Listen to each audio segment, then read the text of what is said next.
ఏదైతే ఉందో ఈ యూనియన్ ఖచ్చితంగా చర్యలు తీసుకునే విధంగా ప్రభుత్వం కూడా యూనియన్కు సహకరిస్తుందని చెప్పి తెలియజేస్తా ఉన్నాం. ఇక గతంలో ఉన్నటువంటి ప్రభుత్వం సంగతి మీ అందరికీ తెలుసు. ఏం చేసిండో కేసీఆర్ గారు 10 ఏళ్ల పాటు పాలనలో కనీసం ఒక ప్రైవేట్ టీచర్ చచ్చిపోతున్నాడా వాళ్ళ గురించి ఒక పాలసీ తయారు చేయమంటే పట్టించుకునే పాపాన పోలే.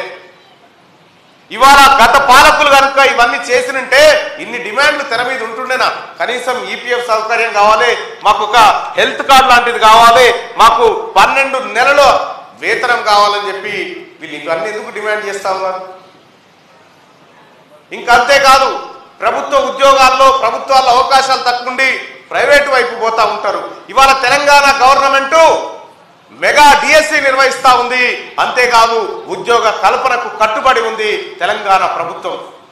మీరు చూస్తా ఉన్నారు 4 నెలల్లోనే మహిళా సోదరిమణులారా మీరంతా చాలా మంది ఉన్నారు.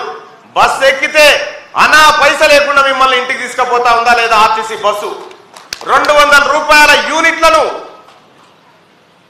కరెంటు బిల్లు మాఫీ చేసి ఈ ఆడబిడ్డలకు ఏ కష్టం రాకుండా కాంగ్రెస్ పార్టీ కాపాడుకుంటా ఉంది.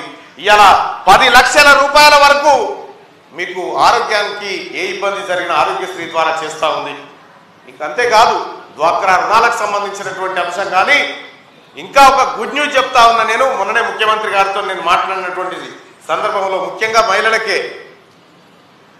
తెలంగాణ రాష్ట్రంలో రాబోయే కాలంలో ఇందిరమ్మ ఇది ఏపీలో వాలంటీర్ సిస్టమ్ ఎట్లా ఉందో ఇందిరమ్మ కమిటీలు వేయబోతా ఉన్నారు. ఆ కమిటీలలో కంప్లీట్ గా ఆడబిడ్డలనే పెడతారట ముఖ్యమంత్రి గారు.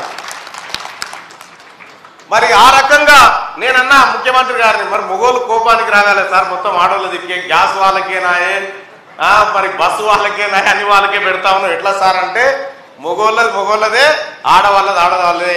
ఆడబిడ్డ సంతోషంగా ఉన్న ఇల్లు సంతోషంగా ఉంటుంది మల్లన్న అని చెప్పి నాకు ముఖ్యమంత్రి గారు చెప్పడం జరిగింది.